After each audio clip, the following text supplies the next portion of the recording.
Aïe. Bonsoir.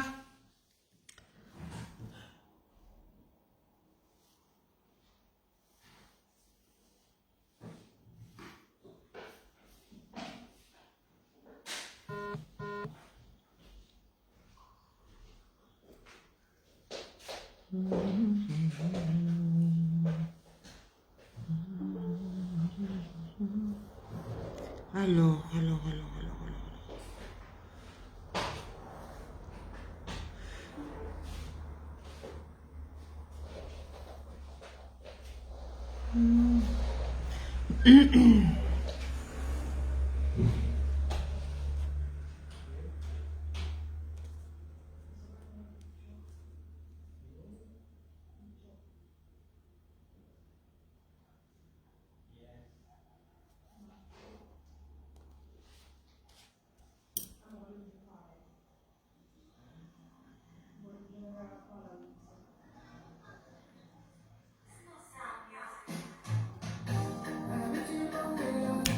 Les paroles m'appellent, mes petits banguettes, les bas pour la soirée,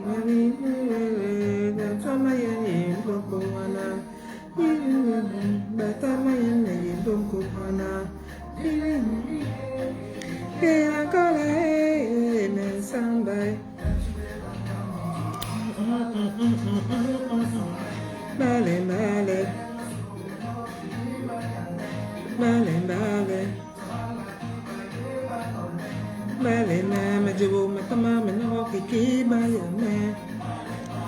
And me in Balen, Bale, Bale, Balen, Balen, Bale, eh. No, Mase, eh. Kime, Pumbus, eh.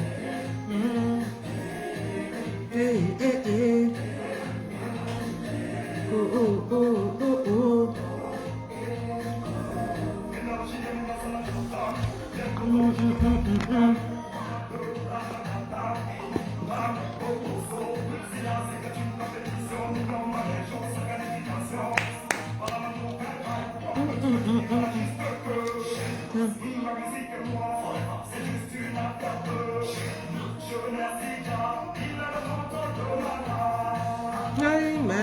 Maintenant, pays payé, gueto, guevé, la vérité qui m'est fatiguée. Ne payé, questo, la vérité finit par triompher. Bale. Bonsoir. J'ai eu 1 minute de retard, je m'en excuse. Aujourd'hui, c'était une journée full. Et balai.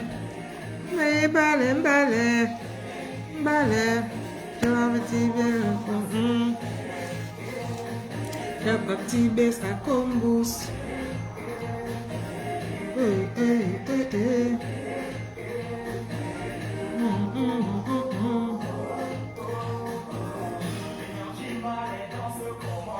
Comme ça. Comme ça. Comme ça.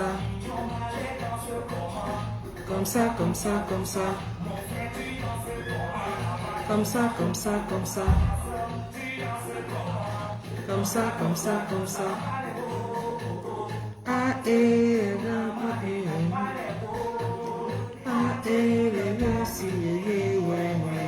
montre-moi que tu sais danser. Montre-moi que tu sais bouger. Dieu a donné tourner le dos. Balai.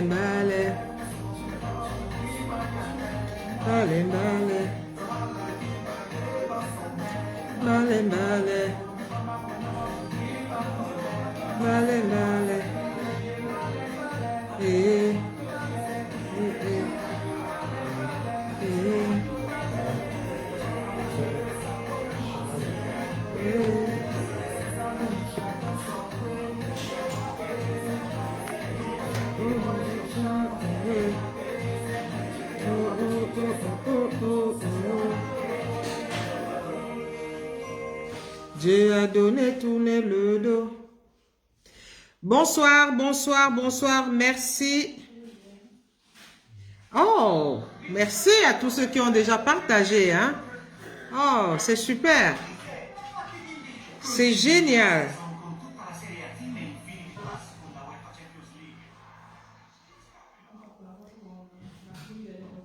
Merci à tous ceux qui ont déjà partagé.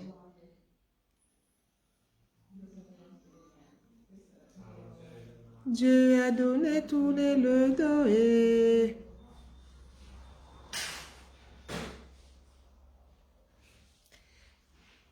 Wow. Bonsoir Mastéline, bonsoir mon étoile.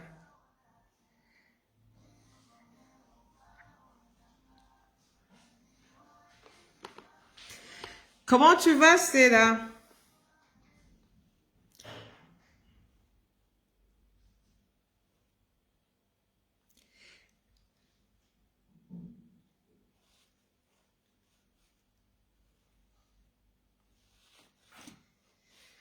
Aïe, aïe, aïe, aïe, aïe, aïe, aïe. Merci à tous ceux qui ont déjà partagé. Merci pour les cœurs. Merci beaucoup. Merci. Bonsoir Stella. Bonsoir ma chérie. J'espère que tu vas bien. Merci pour les cœurs. Comment a été la journée? Comment a été le week-end? Moi, je tiens vraiment d'abord, je tiens d'abord à dire merci. Merci à tous ceux qui m'ont souhaité les meilleurs vœux. Joyeux anniversaire, de joyeux anniversaire. Je vous dis un grand, grand merci. Franchement, j'ai été tellement heureuse que je me suis sentie comblée. Je me suis vraiment sentie comblée et vraiment que Dieu vous bénisse. Merci pour tout l'amour que vous témoignez à mon égard. Merci vraiment pour tous ces souhaits. Je ne peux pas dire merci, je ne peux pas citer les noms parce que sinon, certains, je vais sûrement en oublier et puis ça ne sera pas... ça sera pas très très gentil, d'accord? Oui, moi je vais bien, merci, je vais bien. Donc, je tenais vraiment à dire merci à tous ceux-là. Franchement, je crois que je vais faire un post grand comme ça et je vais poster. Vraiment, je vous dis merci de tout cœur. Merci vraiment. Et que Dieu vous bénisse. Merci aussi à ceux qui ont oublié de me souhaiter joyeux anniversaire. Merci à ceux qui n'ont pas voulu me souhaiter aussi joyeux anniversaire. Tout ça fait partie de la vie, ok? D'accord, il n'y a pas de souci pour ça. Ok, alors aujourd'hui nous allons voir un thème. Nous allons parler de quelque chose de une chose très importante. Nous allons parler de la préparation au mariage. Quelle est la part de responsabilité des parents, de nous parents auprès de nos enfants, auprès de nos fillettes? Pendant qu'elles grandissent, pendant qu'elles sont avec nous. Quelle est notre part de responsabilité dans leur avenir matrimonial, dans le cadre du mariage, dans le cadre de la vie conjugale? Et bien, c'est de quoi nous allons parler aujourd'hui. Quelle est la responsabilité des parents dans la préparation des jeunes filles au mariage? Ok? Alors, il y en a qui sont d'ailleurs très très surpris de savoir que le mariage se prépare. Oui, le mariage se prépare. Un mariage réussi est à la base bien préparé. Et puis il y a la grâce de Dieu qui vient abonder et surabonder. Donc aujourd'hui nous allons parler de la préparation du mariage comme responsabilité de nous parents. Relégués au second plan par ignorance, par esprit, par négligence, on ne sait pas. Eh bien, nous allons voir ça tout à l'heure. Bonsoir à tous ceux qui viennent de nous joindre. Il est déjà 21h10. Nous allons tout de suite commencer. Je dis déjà merci à tous ceux qui sont installés. Merci à vous qui me découvrez en ce moment-ci. Je suis Renata Bianca. Je suis la coach, la colombe blanche qui vous apporte beaucoup de bonheur dans le couple et dans vos familles. Alors, je rends grâce à Dieu pour la grâce qu'il me donne tous les jours et pour la force qu'il me donne, pour l'énergie qu'il me donne de pouvoir vous communiquer avec vous, pour vous transmettre de la bonne énergie, de la bonne humeur, surtout de la gaieté et que mon énergie que je vous envoie vraiment dans toute sa complémentarité vous apporte beaucoup de joie et beaucoup de sérénité. Je suis mère de beaucoup d'enfants avec plus de 23 ans de mariage. Je suis coach en conseil conjugal et familial. Mon couple à Nord, c'est un programme d'accompagnement des couples et des familles structurés sur 3 aspects. L'éducation, la didactique du couple, la foi et l'éducation économique, l'éducation financière, parce que chaque femme doit aller au-delà de ses potentialités pour pouvoir combler sa vie économique, combler son aisance économique dans son foyer. Il faut participer à la gestion financière, il faut participer à... C'est rapide, c'est non.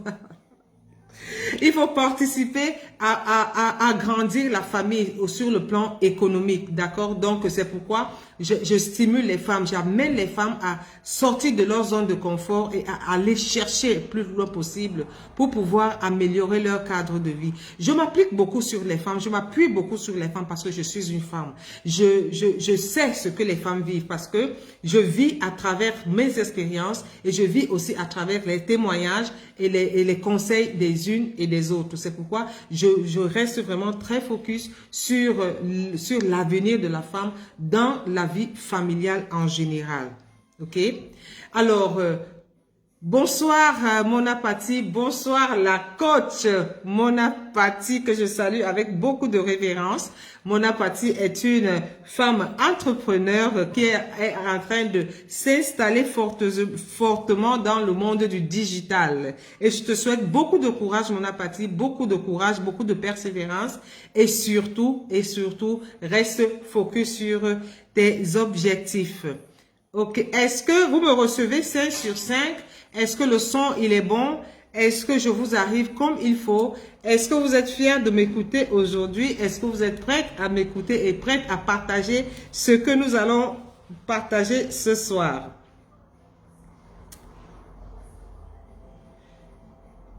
Alors, je vous invite encore à partager parce que les partages ne sont pas encore au top. Nous sommes à 21 partages, c'est insuffisant. Parce que nous avons un cap que nous n'avons pas encore battu. Hein. Le record n'est pas encore battu.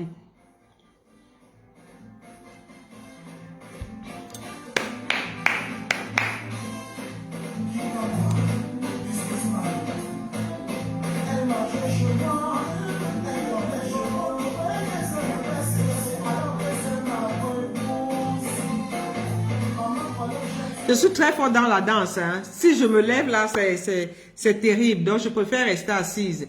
On ne lâche rien, mon apathie, on ne lâche vraiment rien. La vie est devant. Quelle est la responsabilité des parents dans l'éducation de la jeune fille au mariage? Écoutez bien. Voilà, c'est le thème que nous allons aborder, mais je vous invite encore à partager. Franchement, partageons. Nous sommes encore à 21 partages seulement. Sachant que nous sommes encore au cap de 188 partages par vidéo. Pardon, allumez un peu, pardon. Ça brûle là, ici. Les gens, pronto. Pardon, fermez un peu là-bas, vous allumez le climatiseur.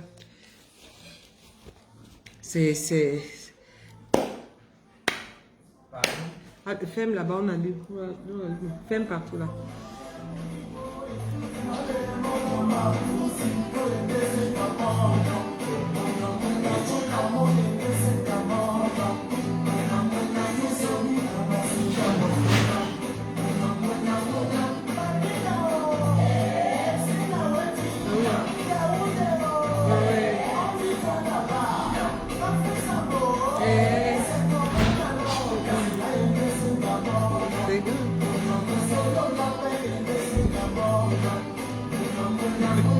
Tocos. Tocos.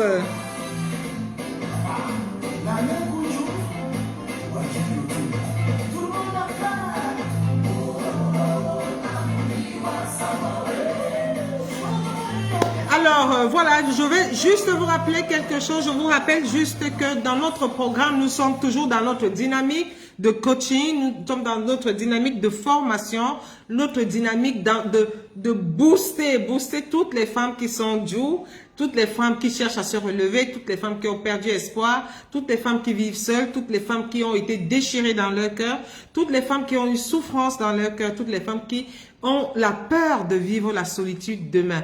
Donc, dans ce cadre, nous avons un programme de rencontre vraiment cousu sur mesure, fait pour vous, préparé pour vous, organisé pour vous et ficelé pour vous. Donc, n'hésitez pas toujours, les listes sont encore ouvertes, nous sommes encore en plein coaching, c'est vrai, les rendez-vous sont assez serrés, mais nous faisons toujours le nécessaire pour insérer chacun de nous, parce que chacune de nous doit retrouver son mindset, chacune de nous doit retrouver vraiment son moral, le sourire, la personne juste pour elle, parce que chaque personne a sa personne juste quelque part. Il faut juste la retrouver. Et c'est ici, dans ce programme, que vous allez retrouver votre personne. C'est ici que vous allez retrouver votre prince charmant, votre reine, votre roi, votre colombe blanche est ici. Donc, il suffit juste de me laisser un message,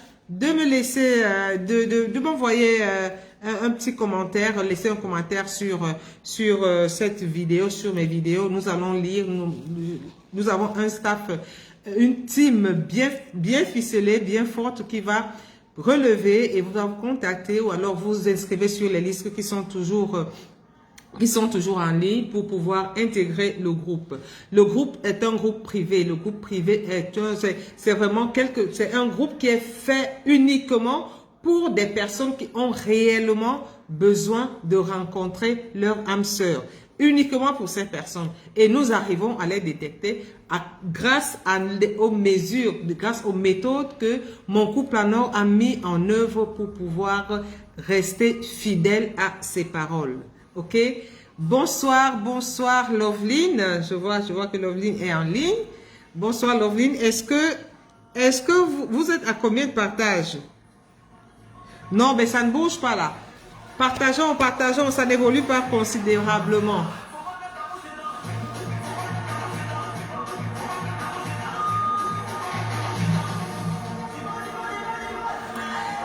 Alors, quelle est la responsabilité des parents dans la préparation des jeunes filles au mariage? Alors, dans nos sociétés, oh là là, dans nos sociétés, nous avons... Bonsoir Loveline, j'ai senti l'odeur de ton parfum, ok? Donc, je savais que tu es dans les parages et alors, voilà. Alors, dans notre société, nous avons toujours mis en relais la préparation de la jeune fille dans notre cercle familial au mariage. Nous avons toujours mis cela en relais. Nous ne considérons pas cet aspect qui est d'ailleurs primordial pour nous, jeunes filles, avant d'aller en mariage. Bianca Silver, oui, je suis Silver, mon apathie. Ça, c'est clair. En 2 jours, je suis Silver. Merci Seigneur. Ok? Donc, moi, je me propose toujours de clamer tout haut que la préparation de la jeune fille au mariage doit être un programme, doit être inséré dans les écoles, dans nos écoles. Parce que c'est à la fin que nous nous rendons compte de l'importance qu'il y a à former, qu'il y a à préparer sa fille pour le mariage. C'est à la fin. Quand nous sommes déjà moulés dans un système, quand nous sommes déjà moulés dans un engrenage où nous croyons que nos commodités sont nos commodités, nous devons vivre dans nos communautés et imposer notre façon de vivre à quelqu'un d'autre, à la personne avec qui nous devons partager notre vie. Nous devons savoir que le mariage, c'est une chose. Sa propre famille, sa famille biologique, c'est une autre chose. Il faut qu'on puisse savoir que c'est différent. Comme tu fais dans ta famille, c'est pas la même façon que tu vas te comporter dans ton ménage. Parce que dans ton ménage, tu as Bonsoir Jacques, bonsoir. Nous avons 3, disons, structures que toi, tu dois gérer. Toi, la femme que tu dois gérer. Tu dois gérer ta famille biologique. Tu dois gérer ton couple, ton ménage. Et tu dois gérer ta belle famille. C'est 3 entités qui sont très difficiles à consolider. Il faut vraiment avoir de la pointe, il faut être préparé. Il faut savoir ce que tu vas faire. il faut savoir ce que tu vas affronter pour pouvoir vraiment affronter avec beaucoup de hauteur, beaucoup de détermination et avec beaucoup de valeur ton foyer. Nous, dans nos ménages, nous les parents des jeunes filles, je m'appuie vraiment sur les jeunes filles, que les hommes m'excusent, Jacques, tu vas m'excuser, parce que ce sont ces jeunes filles que vous épousez, ok? Alors, nous, parents, nous n'avons pas seulement la responsabilité de nourrir nos enfants, nous n'avons pas seulement la responsabilité d'habiller nos enfants, nous n'avons pas seulement la responsabilité d'envoyer nos enfants. Surtout la belle famille. Ah là, ça brûle, hein, la belle famille. Donc, nous n'avons pas seulement ces responsabilités-là. Mais je pense même que si nous allons au-delà de la responsabilité que nous, parents, nous infligeons automatiquement, c'est pas une responsabilité vraiment... c'est pas une responsabilité dictatoriale, disons comme ça, mais c'est un instinct. C'est un instinct qui me pousse à habiller mon enfant. C'est un instinct, mon instinct maternel, mon instinct paternel qui me pousse à envoyer mon enfant à l'école, qui me pousse à nourrir mon enfant. Mon enfant doit se porter bien, c'est tout. Mais en fait, on ne nourrit pas l'enfant parce que il faut prévoir, avec une bonne nutrition, on prévoit les maladies, on prévoit le bien-être. On dit non, il faut que l'enfant se nourrisse bien pour grandir. Nous sommes dans une autre optique, en fait, de cette éducation nutritionnelle et vestimentaire. D'accord? Donc, c'est par instinct que nous le faisons, mais pas nécessairement parce que c'est une obligation, pas nécessairement parce que c'est un devoir. Nous le faisons par instinct. À côté de cela, et c'est là où nous allons acheter, nous allons voir l'éducation. Le parent n'a pas seulement le devoir, l'obligation d'éduquer son enfant, d'infliger à son enfant une éducation scolaire. L'éducation ne s'arrête pas seulement à la scolarité. Parce que nous avons l'habitude de dire, ah, il faut que tu ailles à l'école pour devenir riche demain, pour que tu deviennes une personne importante, pour que... Non, mais en réalité, on envoie nos enfants à l'école pour qu'ils deviennent. Mais on n'envoie pas un enfant à l'école pour que l'enfant soit cultivé, pour que l'enfant bénéficie de cette instruction livresque. Généralement, c'est pas ça. On regarde plus l'avenir que soi-même. On regarde plus l'avenir. Or, nous parents, nous devons savoir que l'éducation que nous infligeons à nos enfants est un devoir, c'est une obligation non seulement parentale, mais aussi un devoir que nous devons, un plus que nous devons donner à nos enfants pour eux-mêmes, pour leur propre culture, pour leur propre épanouissement et pour leur propre vie future. L'éducation ne s'arrête pas nécessairement, pas seulement à l'éducation scolaire. Nous avons l'éducation sexuelle. Et dans l'éducation sexuelle, nous incluons vraiment le rapport entre l'homme et la femme. Donc la préparation, le rapport que ma fille demain va vivre avec son conjoint. Et c'est dans cette éducation sexuelle que nous, parents, avons beaucoup de difficultés. Nous avons vraiment cette difficulté à communiquer. Parce que ça reste un sujet tabou. Ah, vraiment, c'est difficile d'affronter l'éducation sexuelle avec ma fille. Ça va commencer comment?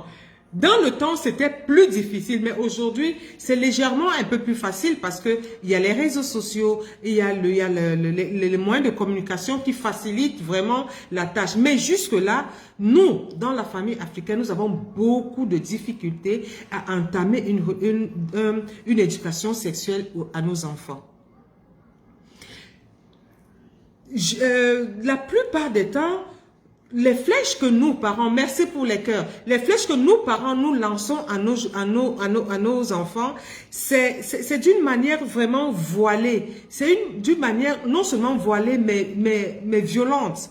Hein? Si par exemple, je prends une fille qui a pris l'habitude, une jeune fille qui est toujours dehors en train de jouer, sans être dans la cuisine avec sa mère, sa maman va lui dire, écoute, rentre ici dans la cuisine, apprendre à préparer parce que sinon, quand tu vas ramasser une grossesse là-bas, personne ne va t'épouser. C'est comme ça, c'est-à-dire que ça c'est une manière pour nous d'éduquer nos enfants sexuellement. Pour dire à sa fille, non, c'est pas le moment, reste à la cuisine, apprends à cuisiner Ne va pas dehors parce que tu vas te faire peut-être, tu peux te faire violer, tu vas commencer à avoir une éducation sexuelle, une pratique sexuelle un peu plus tôt. Donc, une manière de dire à la fille, c'est pas bon. Mais nous le lui disons vraiment d'une manière violente.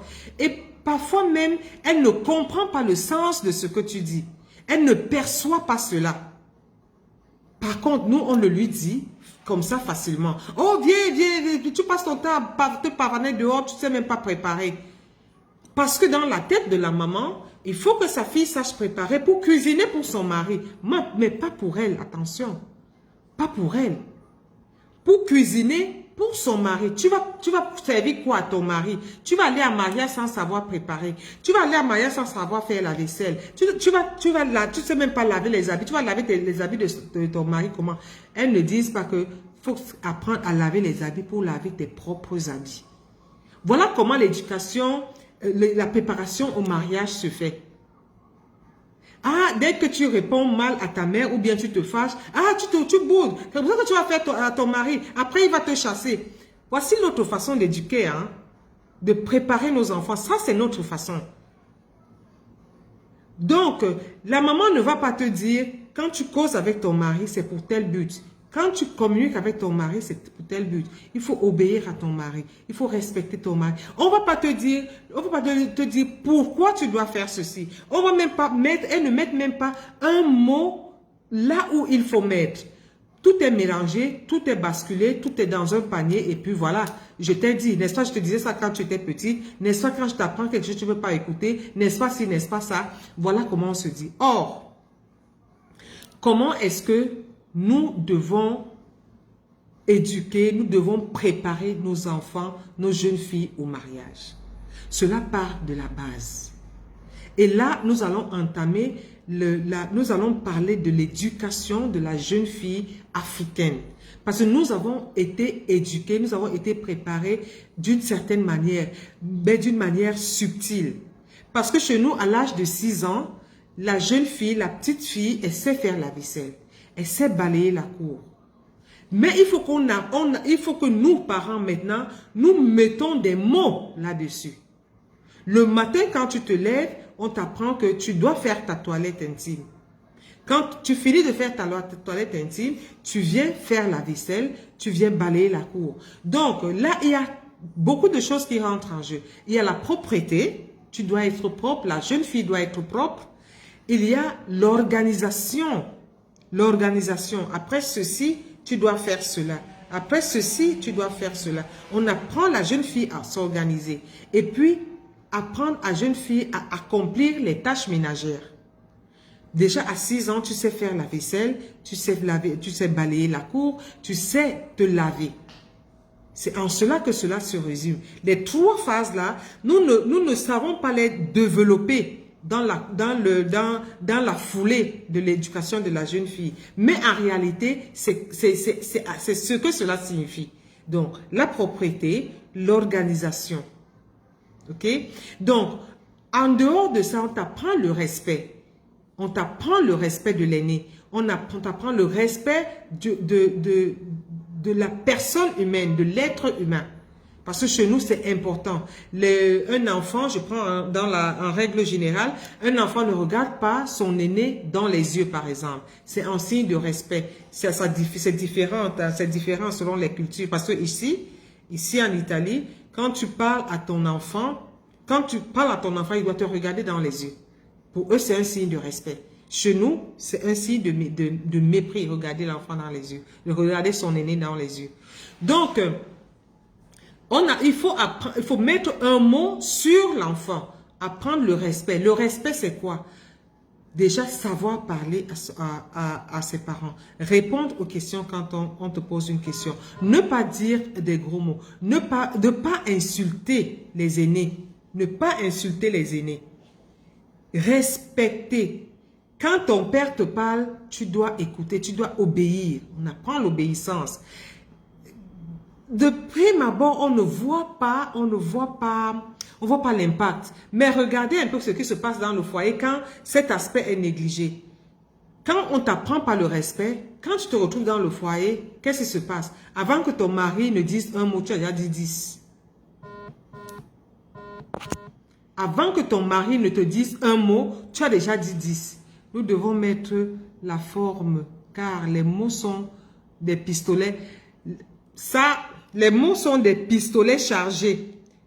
Toi, vraiment, le français, là, c'est compliqué. Tu as souvent des mots. Attends, je n'arrive pas à lire tes commentaires.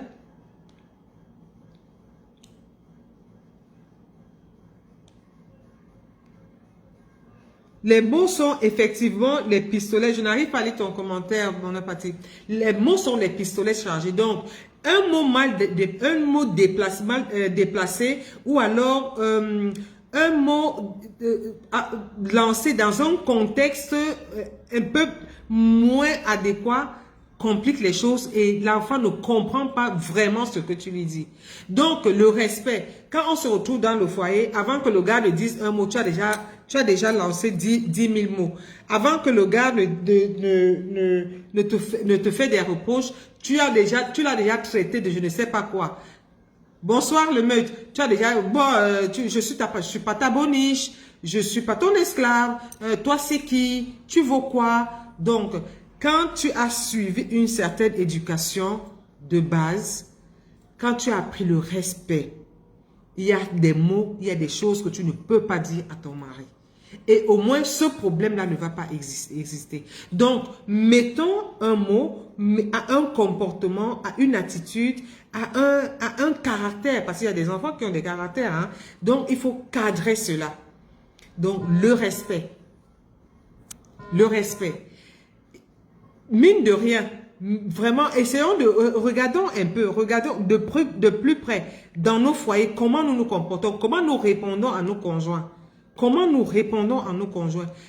Oubliant donc que quand tu réponds comme ça, c'est de la même façon qu'on va te répondre. Et ça va faire quoi? Ça va faire le clash. Et conséquent, oh, incompatibilité d'humeur, divorce à gauche, séparation à droite. OK?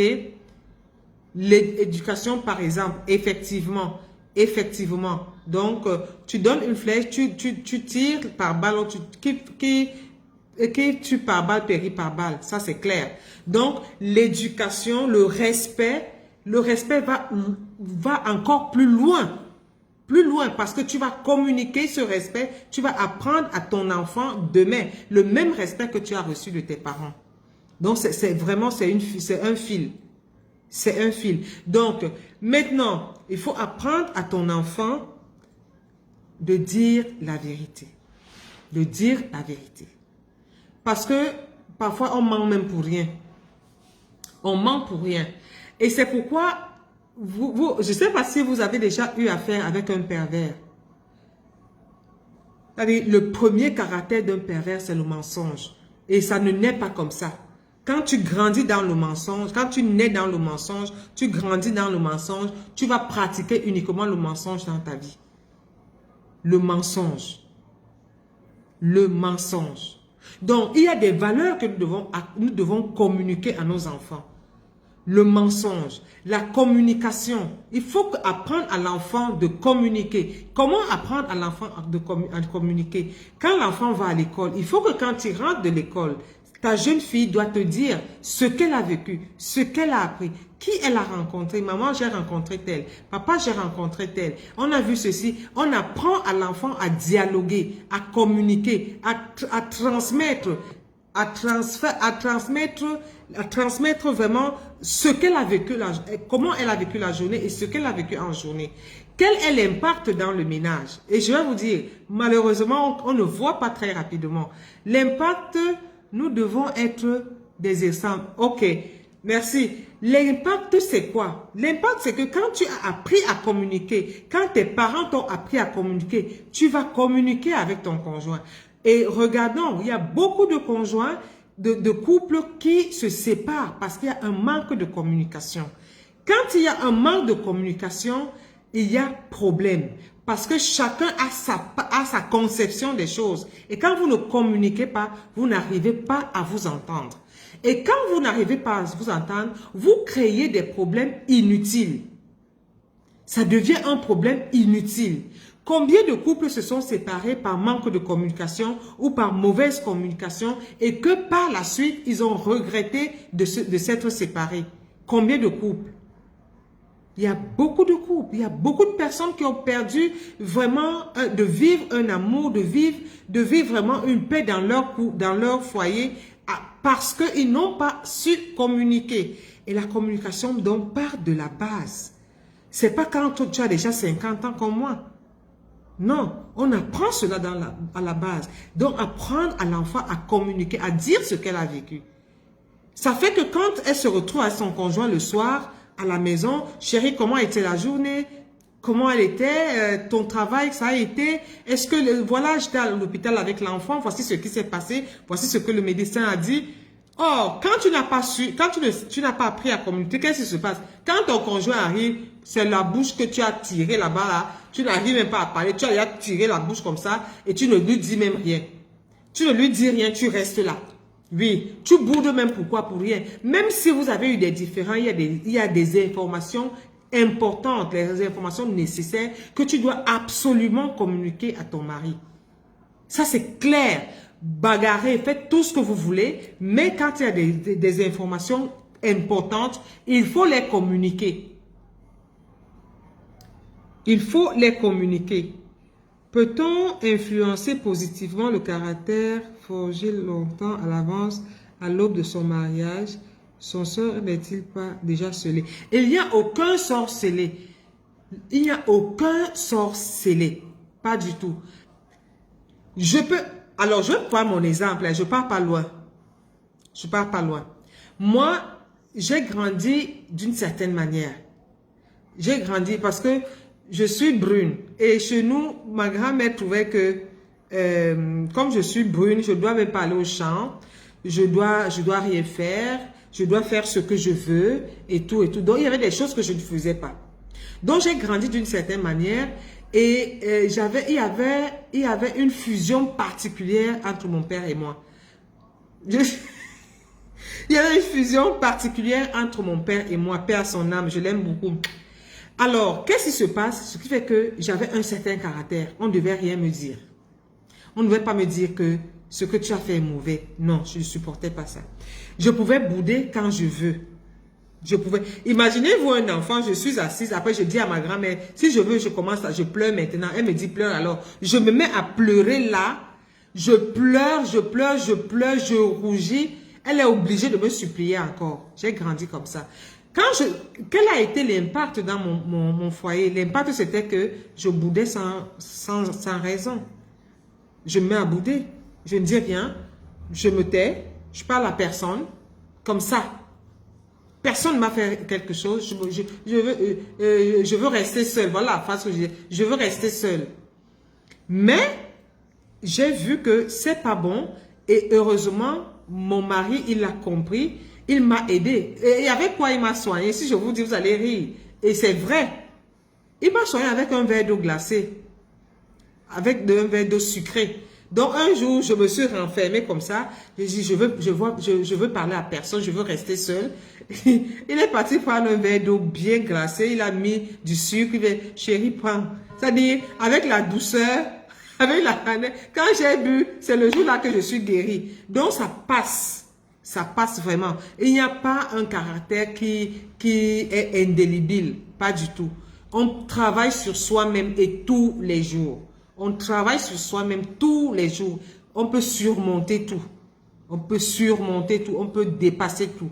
Donc, c'est pas impossible. OK? Donc, la communication, voilà comment la communication joue dans le couple.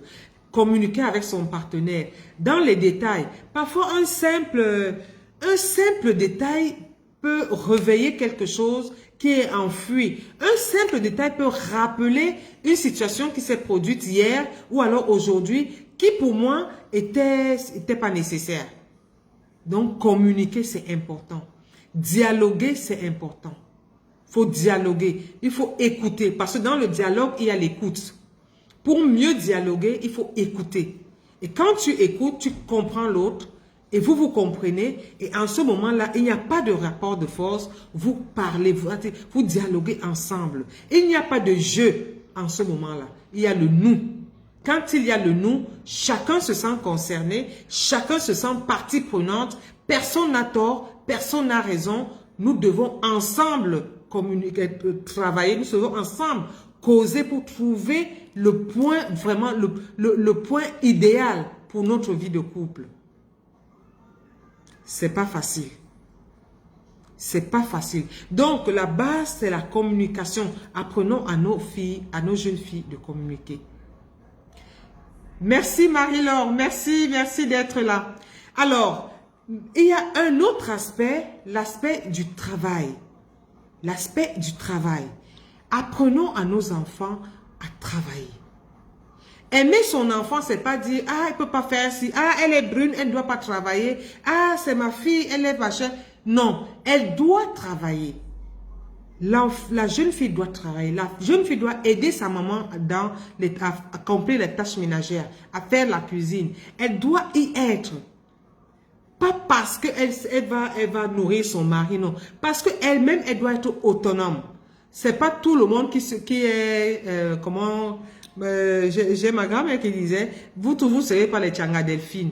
Parce qu'à l'époque, Tchanga Delphine était un ministre de l'affaires sociales, je sais pas, de la condition féminine, je crois, au Cameroun. Parce qu'elle était l'une des premières dames ministres au Cameroun. Vous ne serez pas les Tchanga Delphine. Oui. Parce que tu dois être autonome. Tu dois apprendre à faire tout ce que tu dois faire. Laver ton linge, balayer la maison, faire la vaisselle, cuisiner. Doucement, doucement, l'enfant. Déjà, chez nous, à 12 ans, tu rentres dans le groupe, le tour de cuisine à la maison. Ah oui, oui, à 12 ans, tu dois le faire. Tu dois le faire. C'est pourquoi beaucoup de filles, les filles de famille, quand elles se retrouvent dans le foyer, elles ont d'autres soucis, mais au niveau de l'entretien de la maison, au niveau de la gestion de la maison, elles n'ont aucun problème. Et c'est quelque chose. C'est quelque chose. Tu peux avoir des difficultés dans certains secteurs, mais il faut avoir un secteur dans lequel tu excelles et qu'on n'ait rien à te dire. Et que ton absence, quand tu n'es pas là, que ton absence crée vraiment ce vide. Et c'est ça qui va faire de toi, la jeune fille, toi, la femme de demain, c'est ça qui va faire de toi le poumon de ta famille. Le poumon de ton couple, la raison de vivre de ton mari, le ministre de l'Intérieur, la plaque tournante de ton ménage, dans ton ménage. Parce que nul n'est parfait, il y a des limites à tous les niveaux. Mais il faut avoir un secteur où, ici, tu ne vas pas trouver mieux ailleurs. J'ai cimenté ça, tu ne peux pas trouver. Tu vas, je suis l'aéroport, tu vas revenir. Oui. Donc, apprenons à l'esprit du travail, l'esprit de chercher la recherche, la créativité. Ça s'apprend. Ça s'apprend. Ça s'apprend. Tout s'apprend. Tu apprends à l'enfant que, voilà, aujourd'hui, tu es comme ça. Demain, tu peux être comme ça. Si tu fais ceci, tu fais cela. Apprendre à faire le petit commerce. Apprendre à faire le petit commerce, à faire les petits beignets. Tu lui dis, voilà. Pourquoi? Parce que demain, elle va se retrouver elle aura eu tous les diplômes du monde, mais si elle a le diplôme ne travaille pas. C'est l'être humain qui travaille. C'est toi qui travailles. Tu peux avoir tous les diplômes du monde et être affamé tous les jours. Donc, il faut savoir que même si tu vas à l'école, il y a les travaux que tu dois accomplir. Être une femme accomplie, c'est aussi ça.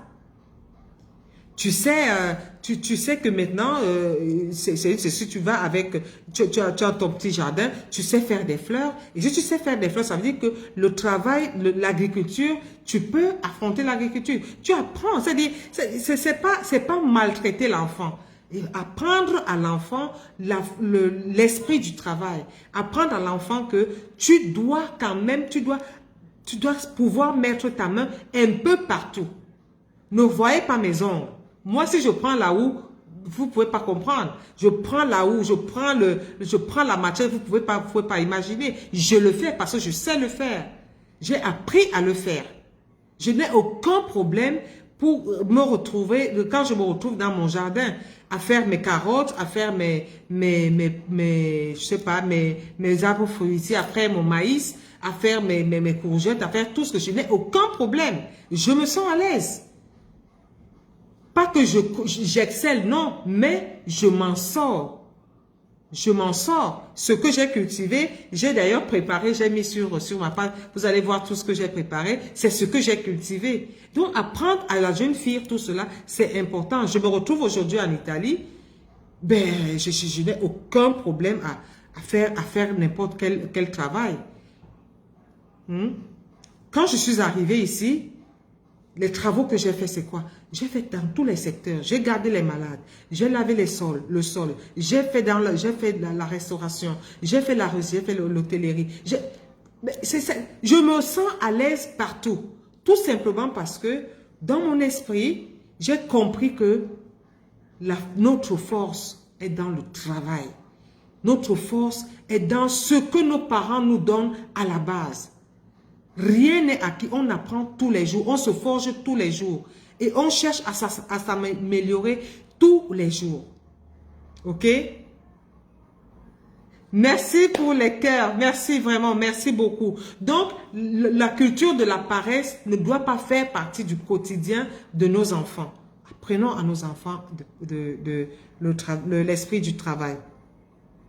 Donc, nous avons parlé de la communication, nous avons parlé du dialogue, nous avons parlé de l'organisation, le sens de l'organisation, nous avons parlé du travail. Ce sont vraiment les piliers de la vie. Les piliers de la vie. Et alors, à un certain moment donné, je pense que nous devons avoir une relation fusionnelle avec nos enfants. Nous devons avoir la relation fusionnelle avec nos enfants. Et cette relation fusionnelle se cultive dès la base. Sur ma page, il y a une vidéo effectivement que j'avais faite avec une fille et avec ma fille de 14 ans, où elle m'apprenait, moi, comment est-ce que je dois être fusionnelle avec elle, comment est-ce que je dois vivre avec elle, comment est-ce que je dois partager son quotidien. Elle m'a dit ce qu'elle voudrait. À son âge, je pense que la voie la plus indiquée, c'est pas une autre.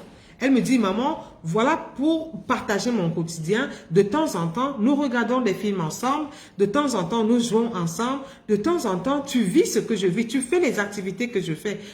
Pourquoi? Parce que c'est pour que nous soyons ensemble. Que nous partagions les mêmes choses. Pourquoi le faire? Tout simplement parce que à travers cela, tu connais ton enfant. À travers cela, tu l'éduques mieux. À travers cela, tu l'orientes mieux. À travers cela, tu communiques mieux avec elle. Parce que parfois, à un certain moment, l'enfant se referme. Quand la puberté arrive, c'est pas évident.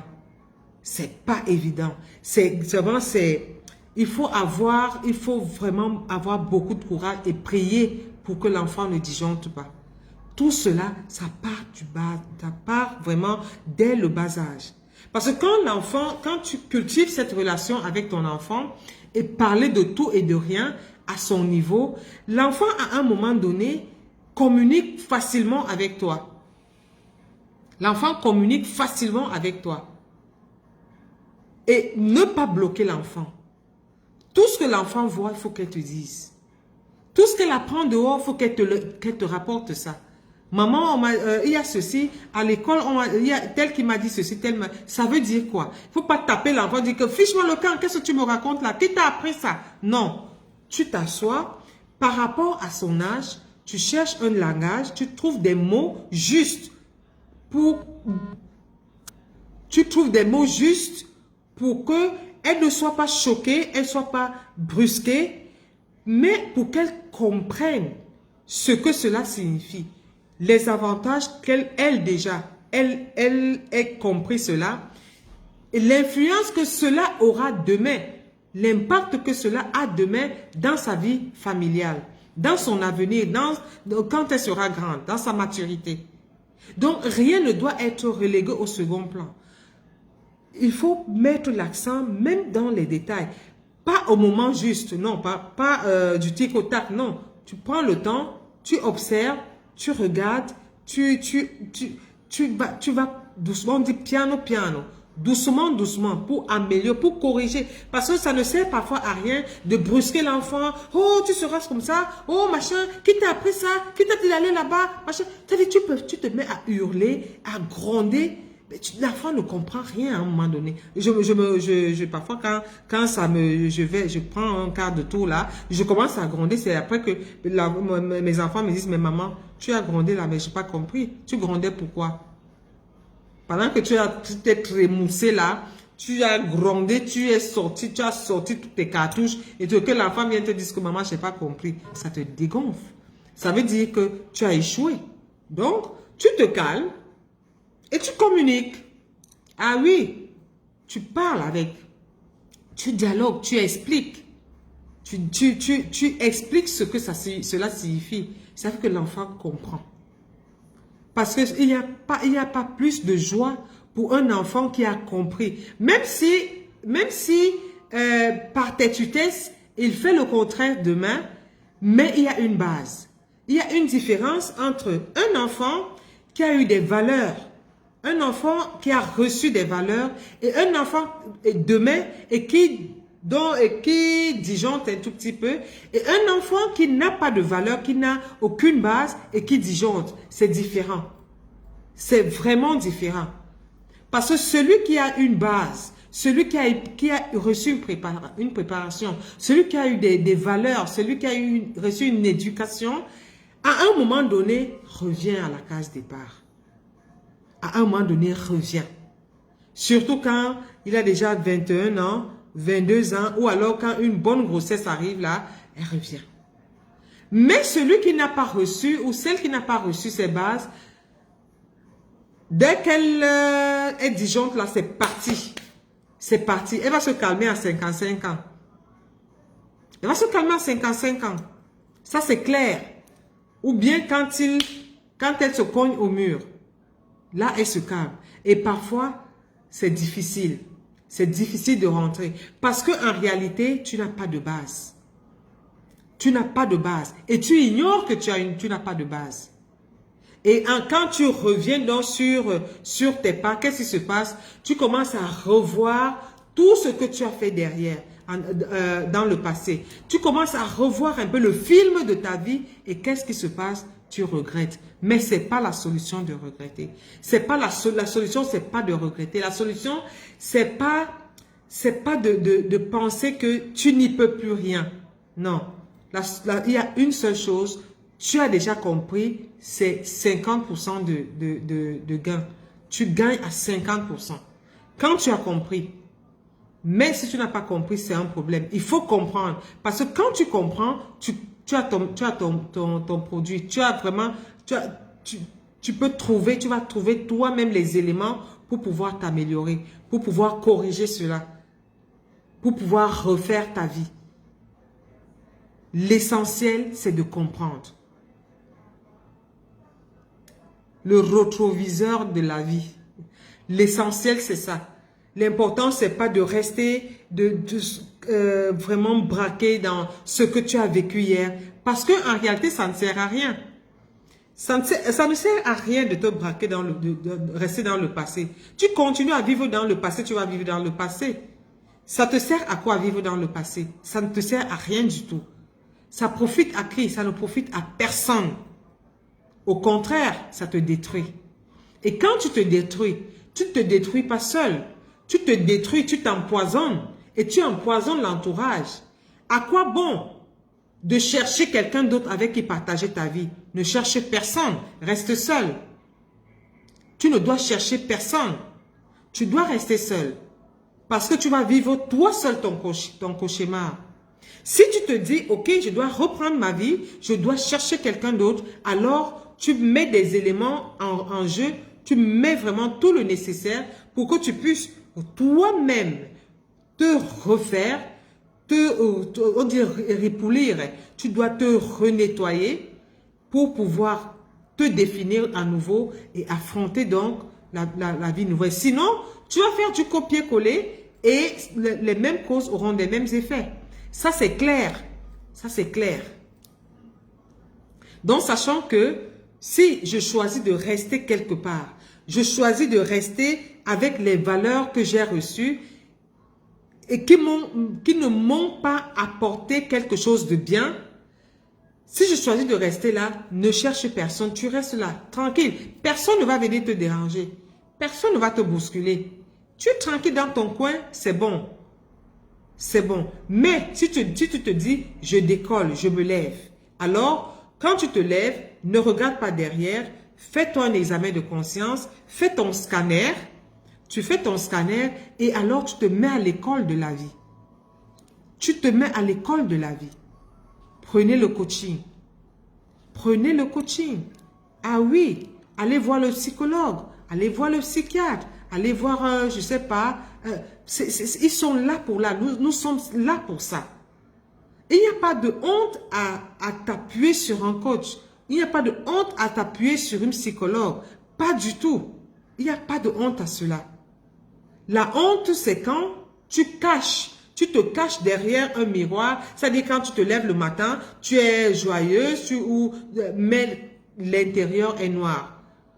Et quand tu rentres chez toi à la maison, tu allumes toi-même. Il n'y a personne pour partager le repas avec toi. Il n'y a personne pour regarder la télé avec toi. Tu ne peux même pas dire à quelqu'un, donne-moi un peu un verre d'eau. Rien. Tu es seul. Manger même te dépasse. Tu vis là. Le gars que tu avais est parti. Le deuxième est parti. Le troisième est parti. Tu es là tous les jours. Et après, tu vas dire que ouais, quand je vais mourir, quand je vais vieillir, je serai seul. Et je serai ceci. Et les gens sont mauvais. Et ceci, cela. Il a été méchant avec moi. Ça ne sert à rien. Ou alors, tu es même là seul. Personne ne pense à toi. Tu n'es la priorité de personne.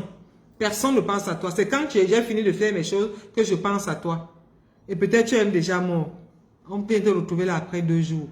Oui, nous avons vu la solitude, les effets de la solitude. Nous l'avons vu. Donc, c'est à quoi l'impréparation. Merci Hervé. Merci beaucoup. C'est pourquoi il est nécessaire de se préparer. Parce que quand tu te prépares, tu sais à quoi tu vas t'attendre. Tu sais ce que tu vas faire dans ce ménage.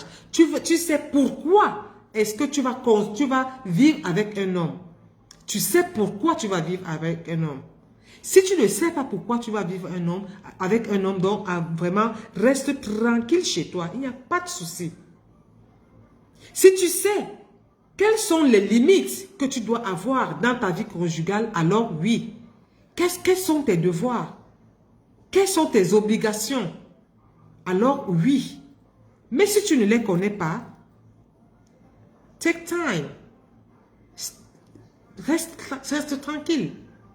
Donc, se préparer. Donc, nous, les jeunes mamans, nous qui avons nos enfants, nos frères, nos sœurs, mettons cela vraiment en priorité. Attribuons à chaque comportement, à chaque chose un nom et développons cela. Il n'y a pas de mal à asseoir ton enfant et lui dire, ma chérie, le dialogue sert à ceci. La communication sert à cela. Le partage, l'économie, le travail, l'organisation, ça sert à cela. C'est pour que demain, quand tu seras grande, il y a ceci, il y a ceci, il y a cela. Quand tu seras grande, il y a tes enfants, il y a ton mari. Gérer les litiges, ou laisser les mauvaises habitudes. Faut pas que, parce que je vois des parents à la santé. Nous parents, parfois nous faisons des erreurs graves. Nous introduisons nos enfants dans nos problèmes, les problèmes de famille. Quand l'enfant, tu commences déjà à apprendre à ton enfant que le voisin m'a provoqué, tu fais asseoir ton enfant, tu racontes. Ou bien ma belle-mère a fait ceci, ton enfant est au courant. Ou bien mon cousin a fait ceci, ton enfant est au courant. Il va reproduire les mêmes choses. Et alors, gérer les 3 entités sera très difficile. Parce que tu auras à gérer ta famille, ta belle famille et ton foyer. Il faut apprendre à ton enfant qu'il y a des choses qui ne sont pas nécessaires dans la vie. Apprendre à ton enfant de s'occuper d'elle. Apprendre à ton enfant de penser positif. Apprendre à ton enfant de ne pas s'occuper des affaires des grandes personnes. Ton enfant va grandir comme ça. Et c'est ça l'éducation à la vie. C'est ça l'éducation à la vie. C'est pas seulement aller à l'école, apprendre à écouter ce que le maître dit, faire ses devoirs. Ça ne suffit pas. Ne laissons pas l'éducation aux professeurs, aux maîtres, non, à la rue, aux réseaux sociaux. Ne laissons pas l'éducation de nos enfants à cela. Il faut que nous-mêmes, nous soyons maîtres de l'éducation de nos enfants. Il faut que nous-mêmes, nous soyons vraiment les ministres de cette phase importante, primordiale même de la vie de notre enfant. Laisser l'éducation de nos enfants à la rue, c'est tuer nos enfants. Parce que quoi, l'enfant va entrer aujourd'hui, il y a tout, hein, elle va entrer dans les réseaux sociaux et voir un modèle. Ah, Renata, elle est assise sur Facebook tous les jours, elle fait les directs. Moi aussi, je vais le faire. Tous les jours, elle est sur Facebook. Ça sera ça sa vie. Elle a copié chez moi. Or, c'est pas ça. Il faut apprendre à l'enfant les priorités, ce qui est important, ce qui est primordial et ce qui n'est pas nécessaire. Et tout ça part de l'organisation, la communication, le dialogue, l'habileté à faire certaines choses, la gestion du quotidien, l'amour du prochain. C'est important. Et moi, je souhaiterais un jour qu'on mette ça comme une matière dans nos écoles. Parce que cela manque. Il y a des parents qui n'arrivent vraiment pas. Qui n'arrivent pas parce qu'ils ne veulent pas, mais qui ne savent pas. Qui ne mesurent vraiment pas l'importance.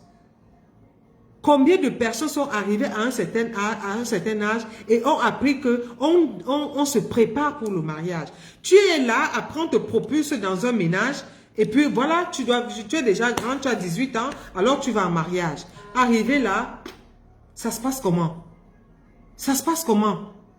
Oui, tu vas t'appuyer sur ce que le maire va te dire. Le mari est ceci, la femme est ceci. Et tu vas dire que, peut-être tu n'as même pas suivi parce que tu pensais que les étrangers vont manger quoi là. Et puis, les chaises ont fait ceci, les baffes vont faire cela. Moi, le jour où je me mariais, même dans la rue, il y a un code de la... Même dans la rue, il y a un code de la route.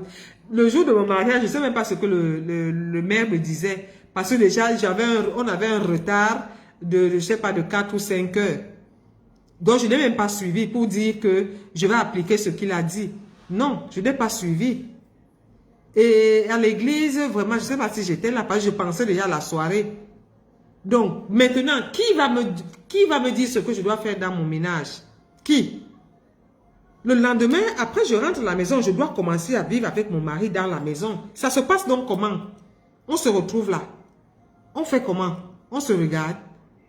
Dès qu'il va me dire un mot, j'ai déjà dit 10.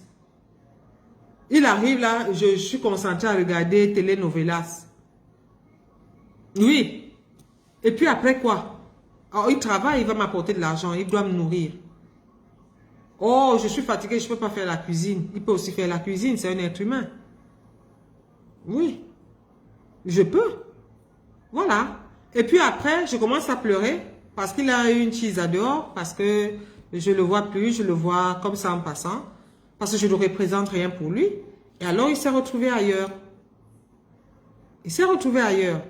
Donc, nous avons vraiment une lourde responsabilité. Nous avons une obligation de donner les clés de la vie à nos enfants.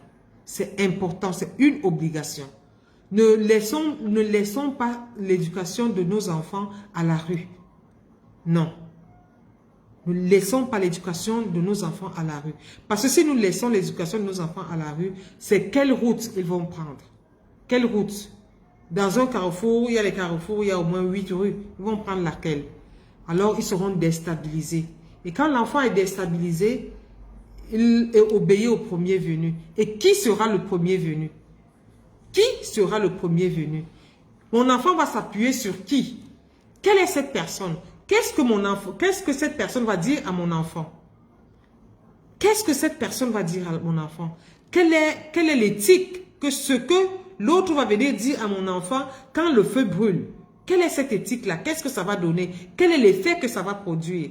Et après, mon enfant va me retrouver à la maison avec 2, 3, 4 enfants, le mari qui n'est plus là, et puis il n'y a pas le travail, et puis voilà, je croyais que tu es déjà grande, tu es responsable, on reprend à zéro. Je dois me retrouver grand-mère à 60 ans, en train de reprendre encore avec les couches, reprendre avec ceci, reprendre avec cela, et c'est une souffrance.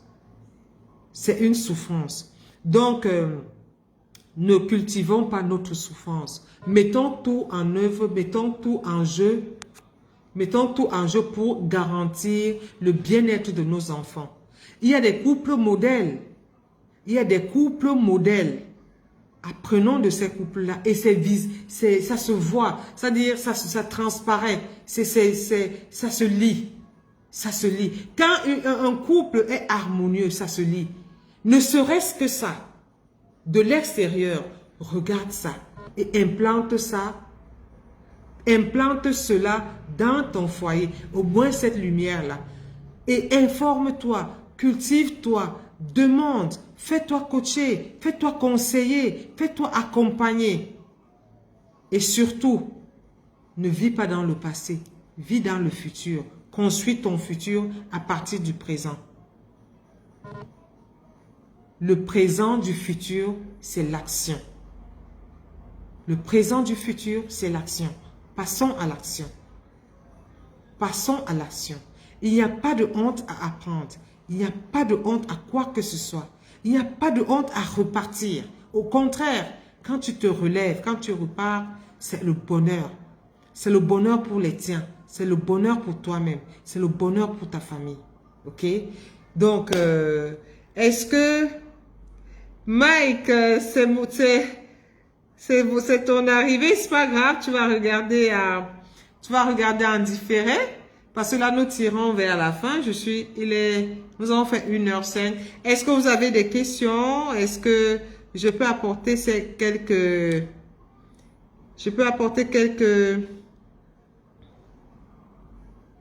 Oui, Bonaparte, tu as dit, même la route a un code, c'est vrai.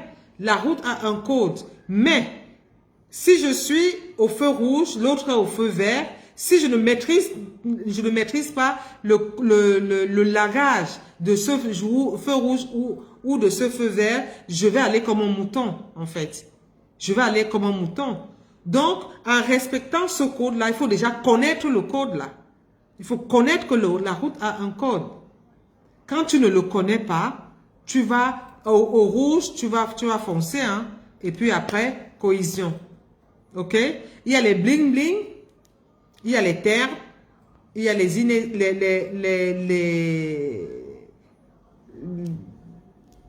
ceux qui sont inexistants. Tu vas suivre qui? Il faut définir, pour suivre ton code de cette route-là, il faut le connaître. Il faut le connaître et avoir vraiment ton objectif. Il faut te définir, connaître le code de la route et le suivre. Si tu n'es pas défini, tu vas emprunter, tu vas aller au feu vert quand c'est le rouge. Ou alors tu vas prendre à gauche quand tu dois aller à droite. Ou alors tu vas aller sur la chaussée quand tu dois aller sur le passage clouté. OK? Donc connaître ce code, c'est important. C'est important. Et pour connaître ce code, il faut donc avoir une base. Une base. Si je n'ai pas de base, alors je me mets à l'école. Si je n'ai pas de base, je me mets à l'école. Je n'ai pas de honte à cela. Si je n'ai pas de base, j'apprends. OK? Alors, est-ce qu'il y a autre chose? Est-ce que vous avez une autre préoccupation? Hervé, comment tu vas?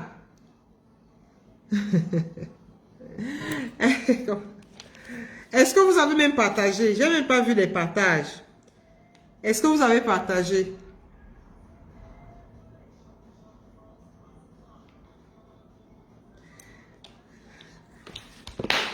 Est-ce que vous avez partagé? Est-ce que vous avez suivi? Est-ce que c'est bon? Est-ce qu'on peut rebondir sur quelque chose? Quelqu'un a une préoccupation?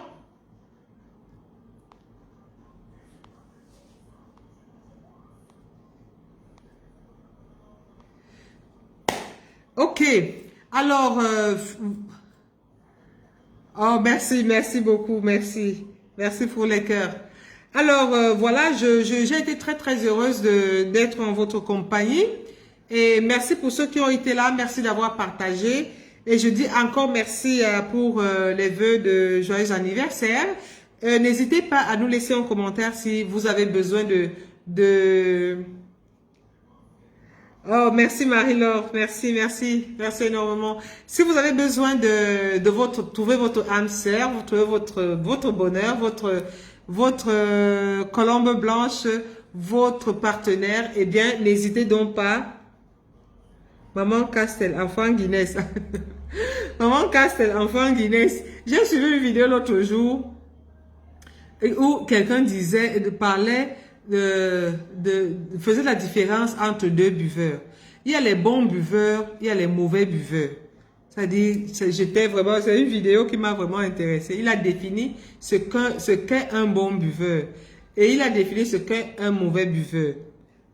Donc, le bon buveur, c'est celui qui, quand il a bu et il est allé au-delà, quand il rentre, il fait des bisous à sa femme, il fait des cadeaux, il est docile, il est ceci, il est cela. Donc, ça se passe bien.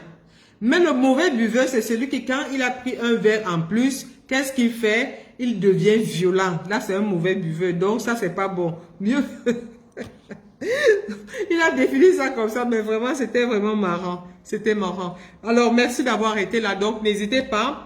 Dans notre programme, nous offrons le bonheur, nous permettons aux personnes de se retrouver, de se rencontrer et de partager leur vie ensemble. Mais la base est le coaching personnalisé de chacun, de tous ceux qui se retrouvent sur cette plateforme, c'est le coaching. D'abord le coaching, je suis désolée Milly, d'abord le coaching, puis on retrouve le groupe privé qui est fait pour vous rencontrer, dialoguer, vous mettre ensemble et puis voilà, et vivre votre bonheur. Quant à moi, je vous remercie énormément. Nous allons nous retrouver très prochainement. Je ne sais pas quand, vous restez connectés sur ma page, abonnez-vous, restez scotchés. Vous allez recevoir les notifications à tout moment où je ferai une publication.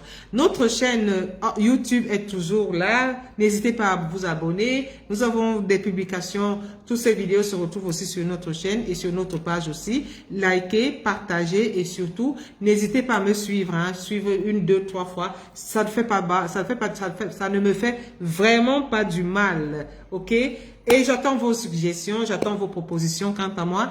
Je vous aime très très fort et je vous embrasse. Ciao!